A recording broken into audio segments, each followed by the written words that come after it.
రేవంత్ సర్కారు తీరుపై మాజీ మంత్రి శ్రీనివాస్ గౌడ్ ఫైర్ అయ్యారు. ఎన్నో ఔషధ గుణాలున్న నీరా కేంద్రాన్ని రాష్ట్ర ప్రభుత్వం ఎత్తివేయాలని చూస్తుందని మండిపడ్డారు.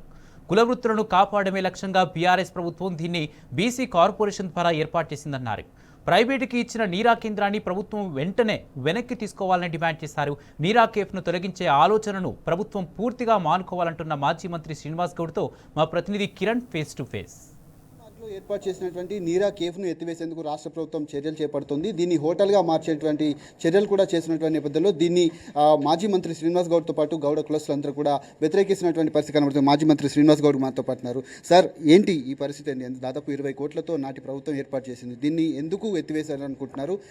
ఆ విధంగా కూడా చర్యలు చేపట్టినట్టుగా తెలుస్తుంది. చాలా వరకు బోర్డులను కూడా తొలగించారు. మీ అభిప్రాయం ఏంటి సార్? వీళ్లకు కులవృత్తి మీద చిన్న చూపు. ఇంత పెద్ద నీరా కేఫ్ ఏందిరా, ఇన్ని కోట్ల నీరా కేఫ్ ఏంది వీళ్ళకు? వీళ్ళ బతుకులకు ఇంత గౌరవంగానా అంటట్లు. 70 ఏళ్లలో ఇదే జరిగింది. ఒక పవిత్రమైనటువంటి నీరాను లేకుండా చేసిండ్రు, కళ్ళును చిప్ డ్రింక్గా తయారు చేసిండ్రు. శాస్త్రవేత్తలు ఎంతోమంది సైంటిస్టులు ఈ నీరాలో ఔషధ గుణాలు ఉన్నాయని చెప్తే కేసీఆర్ గారు మరి ఏదైనా మంచి పాలసీ తీసుకురావాలంటే మంచి పాలసీ తీసుకొచ్చాం. భారతదేశం ఎక్కడ లేని పాలసీ మా టీఆర్ఎస్ ప్రభుత్వం మేము తీసుకొచ్చినాం.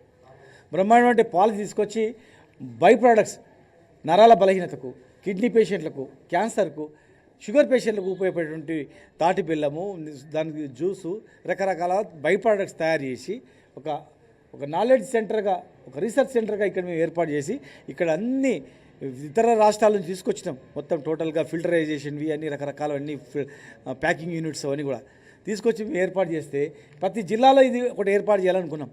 కానీ దురదృష్టవశాత్తు ప్రజలు నమ్మి వాళ్ళ కోటేసి అధికారం వస్తే కనీసం దీనైనా కాపాడతారనుకున్నాం. కానీ దీన్నే ప్రైవేట్కి ఇచ్చేసారు. ఇది బీసీ కార్పొరేషన్ ద్వారా 23 కోట్లతో టాడీ టాపర్ కార్పొరేషన్ ద్వారా నిర్మించినటువంటిది. ఇది నిత్యం దీన్ని మీరు పర్యవేక్షించారు. దీన్ని పునాది వేసినప్పటి నుంచి మొదలుకొని ప్రారంభించే వరకు కూడా ప్రతి క్షణం దీన్ని ఇక్కడ ఉన్నటువంటి నీరాను పరిశీలించడం కావచ్చు, ఆ ప్రోడక్ట్స్ విషయంలో కావచ్చు, చాలా వరకు కూడా ప్రయత్నాలు చేశారు. ఇప్పుడు ఎందుకు దీన్ని తీసివేసే ప్రయత్నం జరుగుతుందని భావిస్తున్నారు మీరు? ఇక్కడ ఉన్నటువంటి ప్రోడక్ట్స్ కూడా చాలా వరకు తగ్గాయి కదా, ఏం చెప్తారు? ఇప్పుడు మాకు యాక్చువల్గా మా గౌడ్లకు గుండెకాయలాంటిదండి నీరా అనేది, నీరా కేఫ్ అనేది. నడి బొడ్డున కేసీఆర్ గారు పాప అడిగితే ఎక్కడంటే కట్టుకోపోయా బాబు అన్నాడు. ప్రభుత్వ స్థలం ఇది, గవర్నమెంట్ స్థలం ఇది, ప్రభుత్వంది, ఎవడు కొన్నది కాదు, ప్రైవేట్ది కాదు. గవర్నమెంట్ స్థలంలో బీసీ కార్పొరేషన్ ద్వారా మంచి పెట్టి ఇవన్నీ సాంప్రదాయ అన్ని ఫుడ్ పెట్టాలనుకున్నాం. మంచి ఫుడ్ కోర్ట్స్ పెట్టి, ఫుడ్ కోర్ట్ అంటే ఓన్లీ కళ్ళు దుకాణంలో ఎట్లయితే ఉంటాయో నీరా అది ఆల్కహాలిక్ కళ్ళు అనేది, ఇది నీరా అనేది నాన్ ఆల్కహాలిక్. చాలామంది ఉస్మానియా, కేంబ్రిడ్జ్ యూనివర్సిటీలో ఉన్నటువంటి స్టూడెంట్స్ కూడా దీనిలో చాలా అద్భుతమైన ఔషధ గుణాలు ఉన్నాయి. క్యాన్సర్ కూడా రాదు రెగ్యులర్గా నీరా సేవిస్తే అని చెప్పారు అనమాట. కిడ్నీ ప్రాబ్లం రాదని చెప్పారు. ఇంత మంచిది మేము ప్రయోగాత్మకంగా తయారు చేసి ఇంత పెద్ద ప్రమాణం చేస్తే ఇవాళ ఈ ప్రభుత్వం ఒక వ్యాపార కేంద్రం లాగా 2 రకాలుగా ఎక్కడ వదులుతారు పైసలు అనేది. ఎవడో కకృతి పడి దీనికి ఇచ్చేసారు ప్రైవేట్ వానికి. ఏమైనా బొస్సం ఇది, ఏమైనా తాత జాగిదారి ఇచ్చి అడుగుతా నేను. ఇది గవర్నమెంటు చెమట రక్తంతో కార్పొరేషన్ ద్వారా, బీసీ కార్పొరేషన్ ద్వారా నిర్మించుకున్నటువంటిది అద్భుతమైనటువంటిది. దీన్ని నీరా కేఫ్ తీసేసి బ్యాకెట్ వాళ్ళని పెట్టారు, నీరా కేఫ్ తీసేసి ఫుడ్ కోర్ట్ అని పెట్టారు. నీరా కేఫ్ నీరా ఉన్న ఈ 1-2-3 చెట్లు కూడా కాల్ చేయడానికి ప్లాన్ చేస్తూ ఉన్నాం. ఇది ఎవరిని అబ్బసోమని చెప్పి ఇది ఇట్లా చేస్తూ ఉన్నాం. గౌడ కులస్తులకు ఆత్మగౌరవంగా ఉన్నటువంటి నీరా కేఫ్ ఏదైతే ఉందో అటు బీసీకి సంబంధించినటువంటి కులగణనలో కూడా చాలా వరకు రిజర్వేషన్ల శాతం పూర్తి స్థాయిలో తగ్గింది.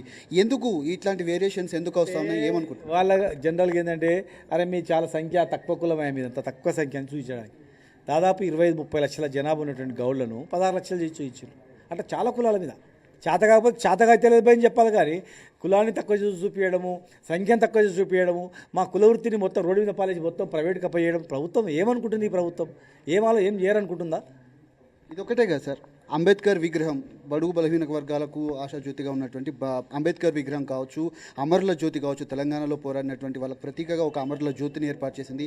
వాటి నిర్వహణ కూడా లేదు, అసాంఘిక కార్యకలాపాలకు అడ్డాగా మారింది. ఎందుకంటే కేసీఆర్ నిర్మించిన కారణంగానే దీన్ని విస్మరిస్తున్నారు అనుకోవచ్చా?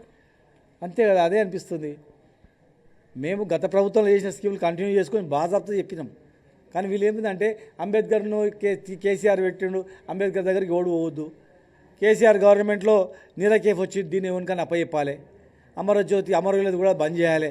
ఇది ఎక్కడ దౌర్భాగ్యం అండి.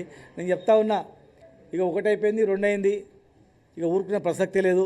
వీళ్ళు అనుకుంటవచ్చు 4 సంవత్సరాలకు ఎలక్షన్ ఉంటే ఏం చేయరని. తిరగబడే పరిస్థితి వస్తుంది, అందరం తిరగబడాల్సిన పరిస్థితి వస్తుంది. వారం రోజులలో ఇది ఇట్లా వాపసు తీసుకోకపోతే మా ఉద్యమ కార్యక్రమం మేము ప్రకటిస్తాం. ఖచ్చితంగా ప్రతి జిల్లాలు తిరుగుతాం అందరిని వేసుకొని. వదిలిపెట్టే పరిస్థితి లేదు. ఒక ఈ కుల వృత్తే కాదు, అన్ని కుల వృత్తుల మీద కాపాడుకుంటాం. అటు రైతన్నలు, ఊరిని కాపాడిన రైతన్నలేమో ఆత్మహత్యలు చేసుకుంటున్నారు, చేనులు ఎండిపోతూ ఉన్నాయి. రైతుల గోస అలాగుంది, కుల వృత్తుల గోస అలాగుంది. అసలు ఏం చేద్దాం అనుకున్నారు? తెలంగాణని వల్లకాడు చేద్దాం అనుకున్నారా? తెలంగాణ ఏం చేద్దాం అనుకుని మీరు ఈ రకంగా చేస్తూ ఉన్నారు. దయచేసి మేము తొందరలోనే రేపు వెళ్ళిన మీటింగ్ పెట్టుకుంటాం, మా కార్యాచరణ మేము ప్రకటిస్తాం. ఇది వారు చెప్తున్నటువంటి పరిస్థితి కనబడుతుంది. పూర్తిగా నీరా కేఫ్ను తొలగించేటువంటి ప్రయత్నం చేయదు. ఒకవేళ కనుక చేస్తే ఖచ్చితంగా రేపు ఎల్లుండి మా కుల సంఘాలతో కూర్చొని మాట్లాడుకున్న తర్వాత తదుపరి కార్యాచరణ కూడా ప్రకటిస్తాము. ఖచ్చితంగా అసెంబ్లీ ముట్టడి కావచ్చు, లేదంటే హైదరాబాద్ దిగ్బంధం లాంటి కార్యక్రమాలు కూడా చేపడతాము. ఈ ఆలోచనను కూడా పూర్తి స్థాయిలో రాష్ట్ర ప్రభుత్వం విరమించుకోవాలని కూడా శ్రీనివాస్ గౌడ్ చెప్తున్నటువంటి పరిస్థితులు కనబడుతున్నాయి. కెమెరామెన్ లక్ష్మణ్తో కిరణ్, టీ న్యూస్, హైదరాబాద్.